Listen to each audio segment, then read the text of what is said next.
Hi, I'm Steven Rector, Park Ranger with the U.S. Army Corps of Engineers, and you're watching the West Point Lake Update. Our monthly show of news and information is produced by LaGrange Government Television in cooperation with the U.S. Army Corps of Engineers. We're out here today at Holiday Campground, and I'll be back with my first guest right after this break.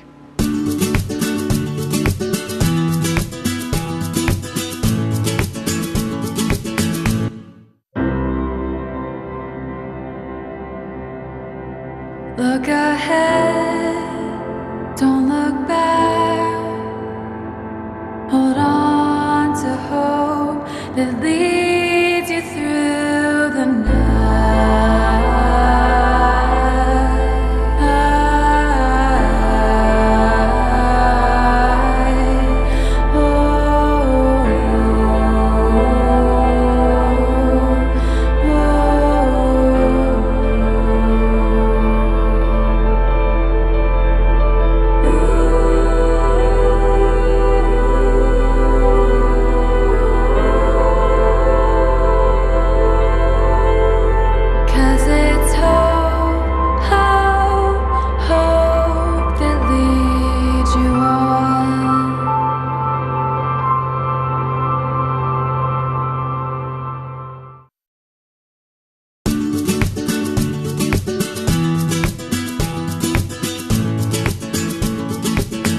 Hi and welcome back. I have joining me now Bill Clerk with the Coast Guard Auxiliary. Bill, I appreciate you being here today. Thank you. Now, first thing I want to mention, Bill, is that you are the flotilla commander for the U.S. Coast Guard Auxiliary, and your flotilla is number 81. Flotilla 81. Okay.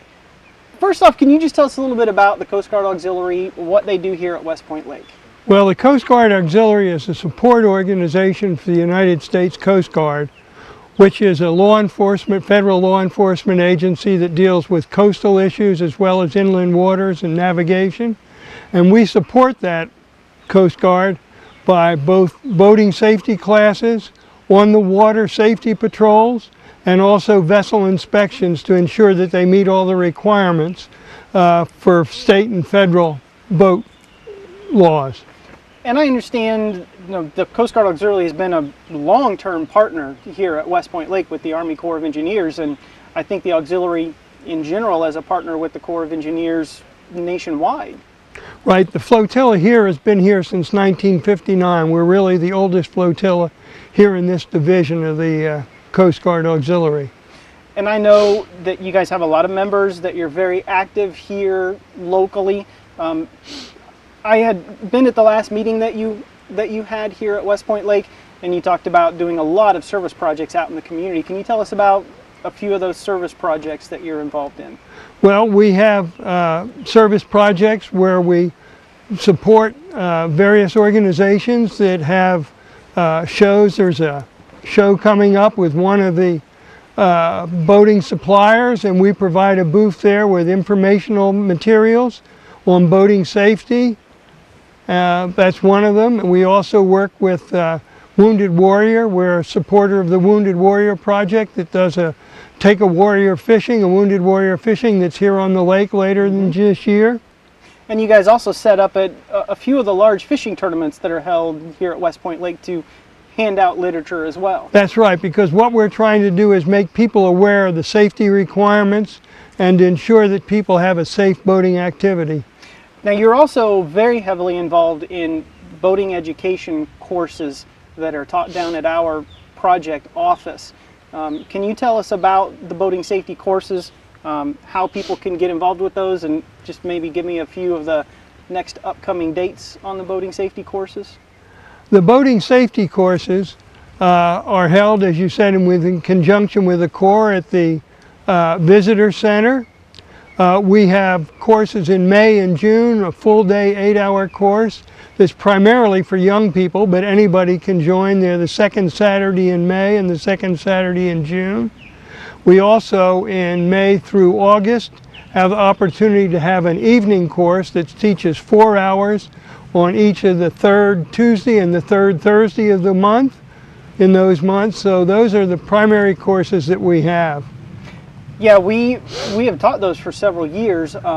This year those courses are going to be offered for free, but people who want to attend need to go to Our Facebook page to get additional information, facebook.com/westpointlake.usace, or the website gooutdoorsgeorgia.com. And I know you and I had a discussion about that website, and you brought up some concerns about how that shows on their calendar. So just real briefly explain that calendar issue on 2-day courses. Well, once you register at Go Outdoor Georgia, then you select boating safety, and you'll have an opportunity to look at a calendar for a particular month. When you click on a particular course, in the case of our courses, it shows Tuesday, Wednesday, and Thursday, although they're only Tuesday and Thursday. It's just an anomaly of that website that shows up on Wednesday in between, but it's a total of 8 hours, 4 hours on Tuesday evening and 4 hours on Thursday evening. And just as a reminder, anybody born after January 1st, 1998 must complete a Georgia-approved boating safety course in order to legally operate a boat on Georgia waters. And so that's why our class is so important. Right, and also 12 to 15-year-olds may operate a wave rider, or that if you have completed the safety course. I also wanted to, we only have a few minutes left, and I apologize for not getting to this sooner, but I also wanted to talk about how people can get involved with the Coast Guard Auxiliary, because you are an all-volunteer organization, and you rely on volunteers to complete a lot of these missions here at West Point Lake. How can people get involved with the Coast Guard Auxiliary? Right. The Coast Guard Auxiliary, the way things are set up, we don't have as complete a web page as we'd like, so they can either call your information number or they can contact me at bclerke@comcast.net, and we'll put them in touch to get started. Also, our meetings are on the third Saturday of the month during the summer and the boating season. They're at the West Point Visitor Center, and they're at 9 o'clock on Saturday morning, so just come on out to any of our meetings. And I mean, what are the requirements as far as how you can qualify to become a member? To be a member of the Coast Guard Auxiliary, you have to be 17 years of age and have no felony convictions. Because we're part of the Department of Homeland Security, they will also have to pass a background check, and they will take certain courses to make them eligible to participate in our activities. Training is a big part of the program, both in vessel operation, in navigation, all sorts of things related to on-the-water activity. You do a lot of different things here at West Point Lake, and we really only touched on boating safety courses and maybe setting up at a few outdoor shows or fishing tournaments. But you also do water safety patrols, you do vessel safety checks. I mean, I'm leaving a tremendous amount of things out of the work that you perform here at West Point Lake. Right. Vessel safety checks are an important activity, and you'll see members of our organization out at the boat docks and the ramps on Saturdays. And those vessel safety checks are free. There's no penalty if you don't complete it, but they show that you have performed and you have all the equipment on board that's necessary to be legally boat operators. And then you get a sticker which shows patrol folks like you that they don't really have to check you. And also it can reduce your insurance costs if you let your insurance company, if you have boat insurance. What are some of the, and I know I have my own list, but I'm sure you have a list too. What are some of the most commonly missed items when you're performing a vessel safety check? One of them is having a throwable device that's readily available. You can't have either your throwable device or your personal flotation or life jackets stuffed in a plastic bag somewhere. They all have to be available. For young children are required to wear their personal flotation devices. Yep. Also things like having a signal.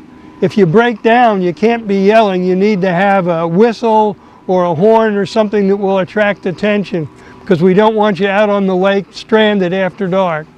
That, you know, and those are the same two things that are on my list, but no, the throwable device is always somebody's missing the throwable device, and the signaling device as well, a working horn, an air horn, a whistle, something like that. No, but you did touch on it, so I'll just remind people, under the age of 13, so anyone 12 years of age and under is required to wear their life jacket at all times. And so you kind of touched on that, but I'll kind of clarify there. That's right. And one of the things that we most often remind people, we don't ticket anybody because we're not law enforcement, is young children having their legs over the bow of the boat. You want children to be entirely in the boat, because if you have to stop or if you hit a wake when a child is partially out of the boat, whether they're wearing a life vest or not, they're going to fly out of the boat, and that's not a good place to be around power boats. So lots of great information, Bill. If you're interested in the Coast Guard Auxiliary, you can call our project management office, 706-645-2937. I gave you our Facebook page earlier, and I'll give that again at the end of the show today if you're interested in our boating safety courses. Bill, I appreciate you being on the show today. You bet, and I appreciate the opportunity, Steve. Thank you very much, and stay tuned. We'll be right back.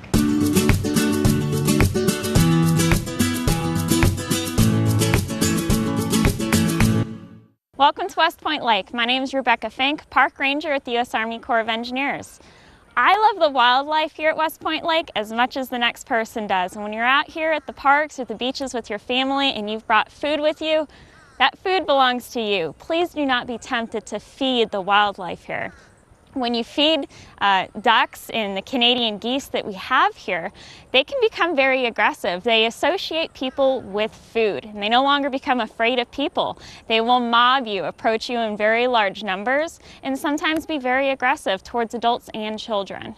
We also have a big problem with them pooping at our beaches and at our many parks, which can cause a lot of health hazards to the children, and if you step on it, you're also bringing those harmful bacteria into your home. So just a quick reminder, please avoid feeding the wildlife here at West Point Lake. Enjoy them from a distance and feel free to take pictures. Thank you. What do you know about operating a boat? Hi, this is Sergeant Jim Bradfield with DNR Law Enforcement in Troup County. Have you heard of the 100-foot law? What is the minimum age of a boat operator? Can you drink alcohol on a boat? Take a boater education course and you'll know the answer to these questions and a lot more. Also remember that anyone born after January the 1st, 1998 must take an approved course to operate a boat on Georgia waters. Information on classroom, online, and home study courses is available at gadnrle.org.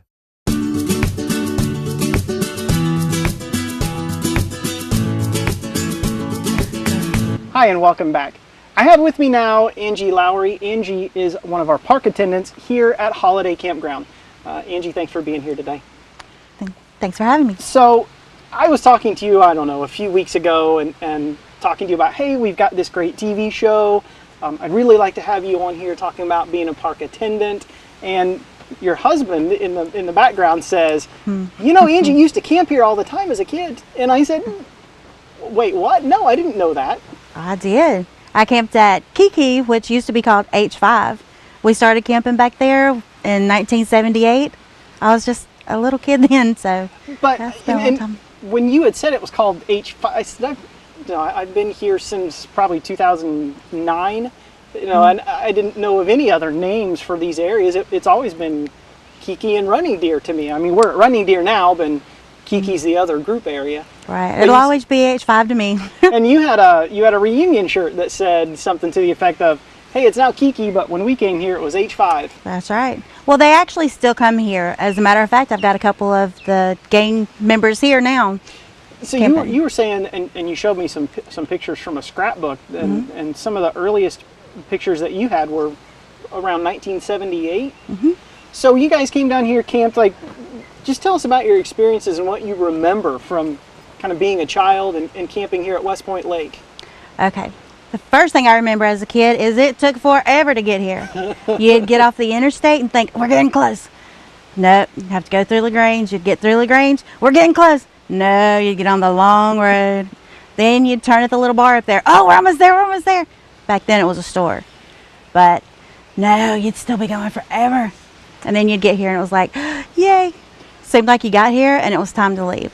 But when we came, it was never just us by ourselves. We always looked like a circus, I guess. We probably had, I don't know, 5 or 6 campers and I don't even know how many tents. Usually we had Kiki full.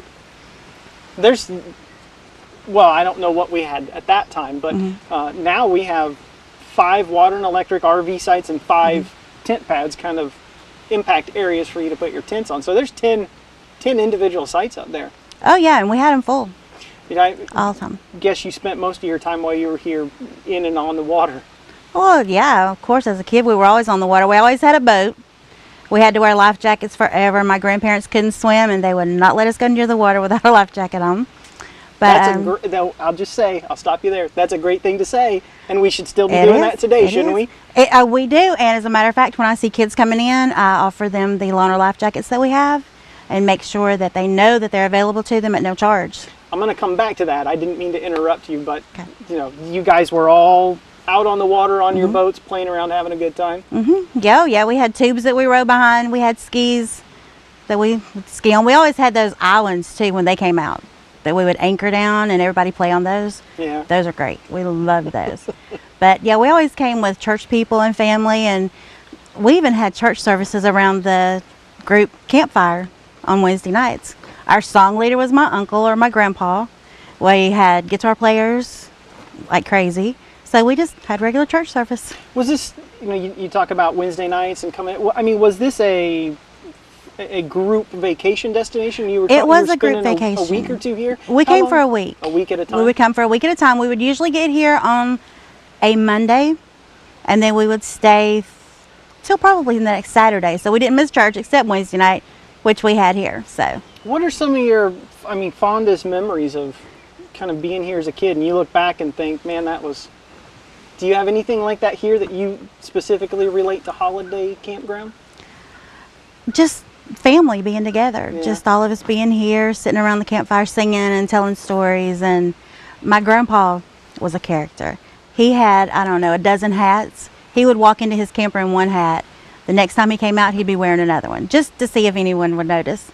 But just things like that. Just small little family things that, and so as an early age you were introduced to camping here at Holiday Campground. Did that play into it all, kind of your decision to think about being a park attendant? And because we're not the first place that you've worked as a park attendant. That's correct. Actually, when I started out with the Army Corps of Engineers, it was as a volunteer. And camping as a kid did have a lot to do with that. I loved being around camping. I always have. My kids grew up camping in tents. Now that we have a camper, they're like, that's not fair. But when you live in it, it's a little different. But being here at this campground was actually, kind of a blessing in disguise, I guess. My grandpa passed away last year. Aww. And he was the last, of my grandparents. So it's, kind of, bringing me full circle, I guess. You've got some very deep emotional connections to Holiday Campground there. Oh, I do. Yeah. And so you have spent a little bit of time at other projects, other Army Corps of Engineers operated campgrounds. This is your first year working with us here at West Point Lake at Holiday. What are your initial impressions? And I know you said it looks exactly the same to you. Well, it does look exactly the same to me, which is a good thing. That's not a bad thing. I like the fact that it's still natural, that it's still pet friendly, family friendly, still kid friendly, where you can come and just be back to nature, not be hooked to the internet, be hooked to the cell phones. And hear all of the wildlife. I don't know if our if our microphones are picking that up, but we've got all sorts of osprey back here chirping in the background, and I think I hear some crows now also. And we have crows that are as big as my dog. They scare him sometimes, I think. But we do. We have deer, foxes, possums, armadillos. I saw my first hummingbird this week, so that was cool. We have all kinds of critters here. Tell us a little bit about, and one of the reasons I wanted to have you on was tell us a little bit about Holiday Campground. We've made some changes this year in the way we operate as compared to 2015, both in the gatehouse and with reservations. So just give us an overview of Holiday Campground, how it works now, what you've got here. Just give us the rundown. If I was a brand new camper and I just walked up and said, sell me Holiday Campground. Okay, Holiday Campground has 112 sites available. Some of those are primitive, some have 30 amp hookup, some have 50 amp. None of our sites are full hookup. We are on dump station here. We have 2 group areas, Running Deer and Kiki, which are available. When you do rent those, you rent the whole group though. The gatehouse hours have changed this year. We're only in the gatehouse from 10 in the morning until 8 at night. But the gate still opens at 7 a.m. and still closes at 10 p.m. So you can still come in during those hours. You've also got, several shower buildings, several bathrooms in the area. You've also got some designated play areas as far as basketball and tennis. We do. Here as well. We do. We also have a field where you can play baseball or soccer or anything to that effect. You can just go out there and play frisbee. Anything that you want to do out here, you pretty much can do nature-wise. One of the major changes that we made, besides the gatehouse hours, 10 in the morning till 8 in the evening, was making all 112 sites in this campground reservable. So just tell us about how to make a reservation, the various ways you can make a reservation. Okay, if you know at least 4 days in advance that you're wanting to come in, you can call the 877 number, which is 877-444-6777, or you can go to recreation.gov and reserve the site. If for some reason you have to change the site dates, you can do that with the 877 number. There is a $10 charge to do that, but they can take care of that for you. If, however, you want to come in less than 4 days notice, you can still do that. We still allow walk-ins as long as the sites are available. I think that's one of the major misconceptions about a campground being eligible for reservations on every single campsite is somehow people equate that to I have to have a reservation. That's right. I've had a lot of people walk up to the gate and say, I don't like the reservations. That means I can't come camping on the spur of the moment. No, it does not mean that. It means you may not get the campsite you prefer, but you can still come camping as long as we have sites available. We've had that for a while now where you can just walk up and you can rent any campsite that's not occupied, and for the time that you want to stay won't interfere with an existing reservation. So we're not really sure where that miscommunication originated from as far as our going all reservable on all of our campsites. We're trying to correct it through the use of television shows and talking to our park attendants. And I have been letting people know that. I also tell them that if they are coming at the spur of the moment, that it is wise to call the gatehouse to see if we still have sites available before they make the trip here. Now you can always call and check if we have sites available, but that you're not holding campsites. Oh no, I for do campers. not hold campsites for campers, and I cannot make reservations over the phone in the gatehouse. But I can let them know that there are sites available and that they can come to the gatehouse and reserve it within that next 3-day or 4-day period when they can't do it online. So if we're, one of the examples I use is, hey, if you're here on Thursday and you want to make a reservation coming in tomorrow, you can certainly do that. You sure can. It's just, first person at the window that we can see face to face with a payment gets the campsite. That's right. When we have walk-ins come in, I do give them the sites that are available and tell them to pick several out, because if we have more than one family looking, their site may be gone by the time they get to the window to get it. We have a lot of frequent campers, and sometimes I think that causes a little confusion with our not so frequent visitors, but I've seen them do it, and I know you have too. They'll walk up to the window and they'll start rattling off numbers. Is this one open? Is this one open? Is this one open? And because they've been here so much, they know exactly what their favorite campsites are. They do, and there are a lot of campers that come up and I'll give them the list of what's available so they can go, look, they don't need to look. We'll take this one. Yeah, they know just off the top of their head. They know. They do. I want this site. If that one's not available, my second choice is here. My third choice is, yeah, absolutely. And I have been advising campers to take an extra map while they're in the park and mark the sites that they like in the order they like them, so when they get ready to reserve, they know which sites they want. And I just want to let people know too, before I get into the Life Jacket Loaner program, that our sites can be reserved 180 days in advance of your arrival date. Not the checkout date, your arrival date. And so people who wait until, we're in late April now. So people who wait until now to start looking for Memorial Day and 4th of July days, what kind of luck are they going to have? They are not going to have any luck. We are completely booked. So there are some sites left for Labor Day at this point, but they're kind of going too, so. Yeah, so their last kind of option is going to be, hey, watch the website. There may be a cancellation here and there, and you might be able to snag one, but that's kind of it. And I will tell people that barring cancellations by individual campers, I think every site on West Point Lake is already booked for the 4th of July and Memorial Day. And it's unfortunate, but 180 days in advance, guys. Make your reservations. That's right. Real quickly, I said I would get to this, but tell us about the Life Jacket Loaner program. We're getting close on time here, and so I apologize for having to cut you short, but tell us about the Life Jacket Loaner program. I think that's a very important program. It is. I think so too. We want everybody that's on the water to be safe, children as well as adults. We have all sizes of life jackets up there, from infant up to a 52-inch chest. So anyone that needs a loaner life jacket just comes up to the gatehouse. We have you fill out a form, you sign for it saying that you've got that life jacket, and then you keep it for your stay, bring it back before you leave.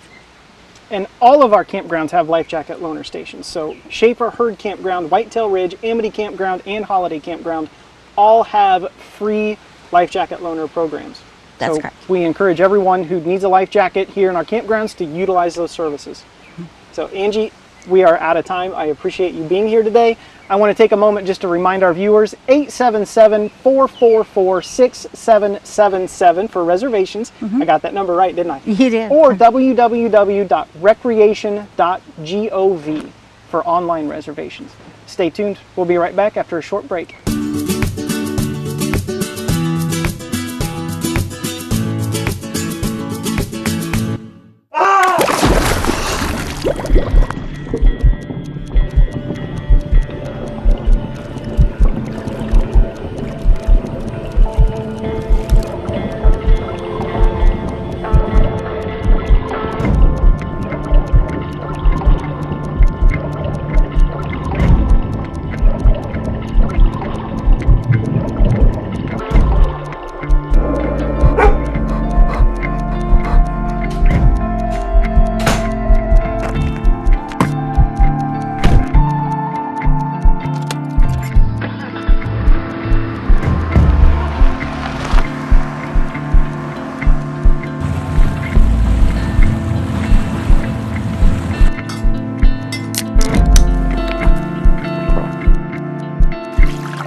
Hi, and welcome back. I want to thank all my guests for being on the show today.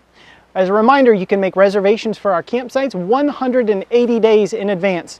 877-444-6777 or on the web at www.recreation.gov. As a reminder, please check out our Facebook page for the most up-to-date information on our boating safety classes. www.facebook.com/westpointlake.usace. And remember, always wear your life jacket when you're in, on, or around the lake.